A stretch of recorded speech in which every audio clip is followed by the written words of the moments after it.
एक बार की बात है, एक ऋषि ने सोचा कि लोग गंगा में पाप धोने जाते हैं, तो इसका मतलब हुआ कि सारे पाप गंगा में समा गए और गंगा भी पापी हो गई। और फिर उन्होंने यह सब जानने के लिए तपस्या की कि पाप कहाँ जाता है। तपस्या करने के फलस्वरूप देवता प्रकट हुए। ऋषि ने पूछा कि भगवान, जो पाप गंगा में धोया जाता है वह पाप कहाँ जाता है। भगवान ने कहा कि चलो गंगा जी से पूछते हैं। दोनों लोग गंगा के पास गए और कहा कि हे गंगे, सब लोग तुम्हारे यहाँ पाप धोते हैं, तो इसका मतलब आप भी पापी हुई। गंगा ने कहा, मैं क्यों पापी हुई, मैं तो सारे पापों को ले जाकर समुद्र को अर्पित कर देती हूँ।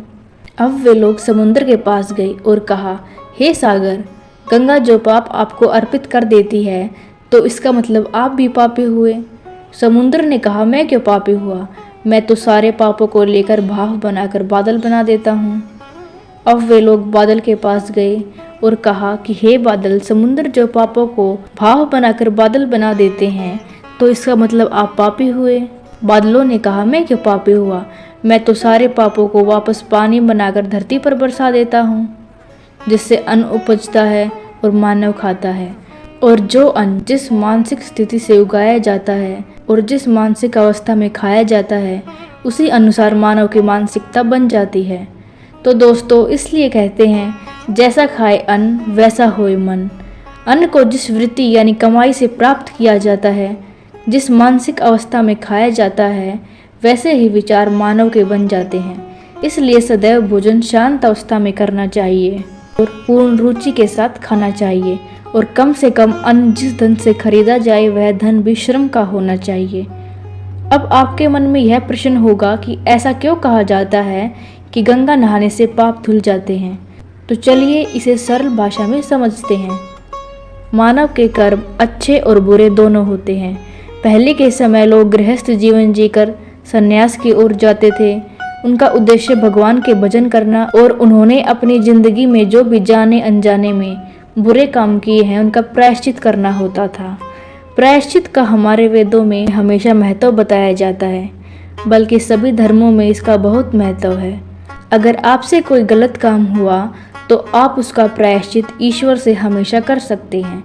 सभी लोगों से कुछ गलत कुछ सही काम हो जाते हैं। अगर आप उन गलतियों का सच्चे मन से प्रायश्चित करें तो आप उस गलती से बाहर आ सकते हैं। तो गंगा नहाने का सही मतलब यही होता था।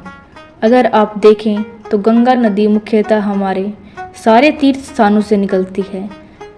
तो लोग अलग अलग तीर्थ जाकर गंगा स्नान करके, ईश्वर के भजन करके, उनके प्रति श्रद्धा और उनके हिसाब से जो भी अच्छे काम हो सके करते हैं। इसके अलावा अगर वैज्ञानिक तौर पर देखें तो गंगा के पानी में बहुत से खनिज, लवण और तत्व पाए जाते हैं, जो हमारे पीने से या उससे नहाने से बहुत से प्रकारों में लाभदायक है। मगर अभी के समय में हमने इन्हें बहुत ही गलत तरीके से अपना लिया है। हर तर्क संगत चीज़ को हमने अपने अनुसार गलत तरीके से अपनी सहूलियत के हिसाब से बदल लिया है। इसलिए गंगा नहाने का यह मतलब है भगवान की शरण में जाना और भगवान की भक्ति, दान, पुण्य और अच्छे कर्म करना। पाप दो प्रकार के होते हैं, अक्षम्य और नश्वर। आइए जानते हैं अक्षम्य पाप कौन से होते हैं। अक्षम्य पाप पश्चाताप के बाद माफ कर दिया जाता है। यह जघन्य कर्म में नहीं आता। नश्वर पाप माफी योग्य नहीं होता। इस पाप में मनुष्य बहुत ही पीड़ा का अधिकारी होता है। और गंगा नहाने से, या यूँ कहें कि भगवान की भक्ति और संन्यास लेने से सिर्फ अक्षम्य पाप ही धुलते हैं। गीता में यह भी बताया गया है कि पाप कर्म से मुक्ति पाने के लिए व्यक्ति को निष्काम कर्म, भक्ति, ज्ञान और अनुशासन के माध्यम से अपने मन और कर्मों को शुद्ध करना चाहिए। यह उसे आत्मिक विकास, स्वतंत्रता और मोक्ष की प्राप्ति में सहायता करेगा।